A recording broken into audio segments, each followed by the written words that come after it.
வணக்க மக்களே, இந்த வீடியோவில் நாம் என்ன பார்க்க போகிறோம்னா, நம்மளில் நிறையா பேருக்கு ஏற்படக்கூடிய ஒரு பிரச்சனைன்னு பார்த்தீங்கன்னா, தும்மல் வர பிரச்சனை. ஓகேங்களா? அந்த தும்மல் வரும்போது வந்து நம்ம அதை கண்ட்ரோல் பண்ண பார்ப்போம்.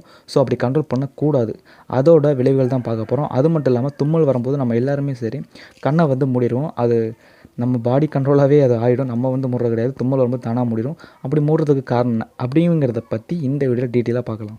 தும்மல் வரும்போது அதை கட்டுப்படுத்தக்கூடிய முக்கியமான உறுப்புன்னு பார்த்தீங்கன்னா மூக்கும் வாயும் தான். ஓகேங்களா? அது தும்மல் வரும்போது வாயும் சரி மூக்கும் சரி நம்மளுக்கு ஓப்பன் ஆகிடும். ஸோ அதை வந்து நம்ம க்ளோஸ் பண்ணுறதுனால நமக்கு சில விளைவுகள் வந்து ஏற்படும். தும்மல் ஏற்படும் போது நம்ம அதை கட்டுப்படுத்த நினச்சோம்னா நம்மளுடைய சைனஸ் மீது வந்து அதிக அழுத்தம் ஏற்படும். ஸோ இந்த மாதிரி வாயால் நம்ம வந்து க்ளோஸ் பண்ணி அந்த தும்மலை வந்து வெளியே வர விடாமல் பண்ணும்போது நமக்கு கடுமையான இருமல் வர்றதுக்கான வாய்ப்பு வந்து அதிகமாகவே இருக்குது.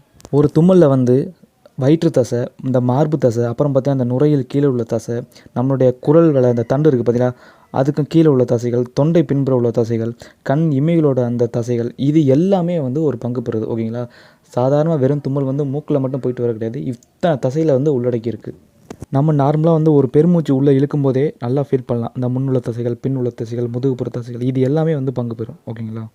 இப்படி எல்லா தசையிலும் பங்கு பெறதுனால நம்ம வந்து இதை வந்து கட்டுப்படுத்தக்கூடாது. இப்படி கட்டுப்படுத்தினோம்னா நம்மளுடைய முதுகு வலி ஏற்படக்கூடிய வாய்ப்பை வந்து அதிகப்படுத்திட்டுரும். அது மட்டும் இல்லாமல் சில சமயம் வந்து அந்த மூச்சு பிடிச்சிக்கிறது, முதுகில் சுளுக்கு ஏற்படுறது, அப்புறம் பார்த்திங்கன்னா முதுகில் எலும்புகள் வந்து டேமேஜ் ஆகக்கூட வாய்ப்பு வந்து அதிகமாக இருக்குது.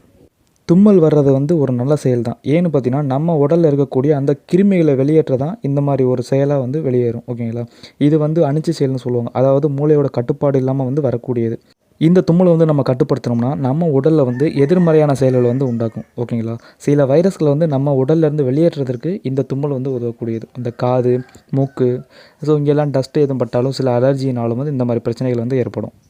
சரி, தும்மல் வரும்போது நம்ம ஏன் கண்ணை மூடுறோம்? நம்ம மூடுறோமோ அது ஆட்டோமேட்டிக்காக மூடுதா அப்படின்னு தெரிஞ்சுக்கிறோங்க. கண்ணு மூடுறத வந்து ஆட்டோமேட்டிக்காகவே மூடிடும். ஏன்னு பார்த்தீங்கன்னா நம்மளுடைய கண்ணோட பின்புறம் ஏற்படும் அந்த அழுத்தத்தை தடுக்கிறதுக்கு தான் இந்த கண் வந்து முடிக்கிறது. தும்மல் வந்து வரும்போது ரொம்ப ஸ்பீடாகவும் ரொம்ப அழுத்தத்தோடு வரும். நம்ம பின்பகுதியில் ஏற்படக்கூடிய அந்த அழுத்தத்தை தடுக்கிறதுக்கு தான் கண் வந்து தானாகவே வந்து முடிக்குது.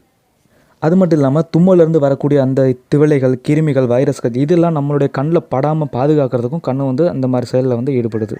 ஸோ ஆல்ரெடி நான் ஒரு வீடியோ போட்டிருக்கேன் தும்மலை பற்றி, ஏன் வருது ரீசன்ஸ் அதில் நிறையா சொல்லியிருப்பேன். உங்களுக்கு தேவைப்பட்டால் அதை லிங்க் நான் கொடுக்குறேன், அதையும் செக் பண்ணிக்கிறேங்க. ஓகே மக்களே, இது வரைக்கும் பொறுமையாக பார்த்தா எல்லாருக்குமே ரொம்ப நன்றி மக்களே. உங்களோட சப்போர்ட் எப்போவுமே எனக்கு வேணும். அதே போல் கர்ப்பிணி பெண்களாக இருந்தாலும் சரி, இல்லை வேறு தொற்றுக்களாக இருந்தாலும், நீங்கள் வேறு எதுவும் மாத்திரையில் எடுத்துக்கொண்டிருந்தாலும் நீங்கள் எந்த ஒரு பொருளையோ இல்லை எந்த ஒரு உணவுப் பொருளையோ எடுத்துக்கிறதுக்கு முன்னாடியும் டாக்டர்கிட்ட ஆலோசனை கேட்டதுக்கு பிறகு எடுங்க. ஏன்னா எந்த விதத்தில் நம்ம உடல் ஆரோக்கியம் வந்து பாதிப்பாயிடக்கூடாது.